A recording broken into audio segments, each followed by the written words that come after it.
Today we're talking your money, and we have some tips on how to save. Certified financial consultant Colin Evans is here to tell us more. Thank you so much for being here. Absolutely. Thanks for having us again. Of course. So there are 3 different phases. What are they? So we've narrowed this down. It makes things a little bit easier to give people bits and pieces and nuggets. And so we've come out with 3 different phases. And the first one being the accumulation phase. That's kind of, when you're first starting out in that career, you might be working with the 401k at your local company or putting money into an IRA. And these are the things that we're doing at our younger years that we can work with that magical compound interest, so we can get that retirement set up for our future dates and time frame. And as we kind of age, this gray stuff that's happening here, and it starts looking at a time frame of, about in our 50s, it might be time for us to start looking into what we consider the preservation phase. And this is really the time where we're going, you know what? I've worked for the last 20 or so years. It might be time for me to start looking at things a little bit more conservatively, because the time horizon to retirement isn't nearly as long as it used to be.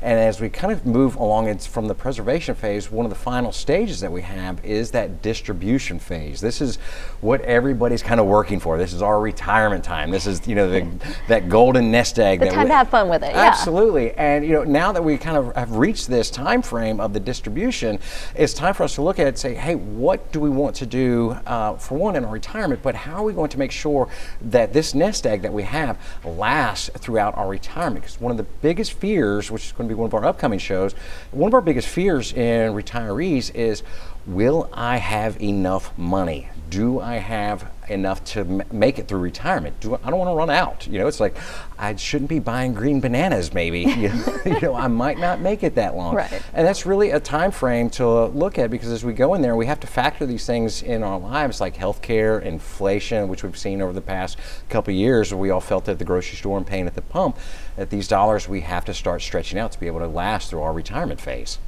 Okay. And where should we be saving our money? I know a lot of my friends just throw it in a savings account and think that's fine. And savings accounts are always a great place to start. That's actually one of the first places we highly recommend. And the reason we recommend that is people typically need to have 3 to 6 months of their expenses built up for just even an emergency, just for that, the hot water heater or something goes wrong with the car. That is hands down one of the first places that you need to save. And then it's really, from that point forward, it's really time to start exploring. Is it time for us to look into an IRA? Is it time for us to see what our employer offers and look with the employer plans?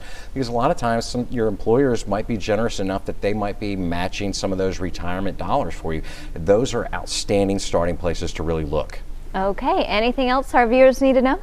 These are just, some of the baby steps as we kind of start gobbling up and start breaking some of these things down as we go throughout this year, which I'm really looking forward to. But as we kind of take these, bits and bite-sized pieces, it can be a lot to swallow. So we try and break this down and keep this very, very simple for everybody to understand in the layman's terms the best way possible. Awesome. Well, again, as always, thanks for being here. Absolutely. Thanks for having us. Let's send it over to Patrick now.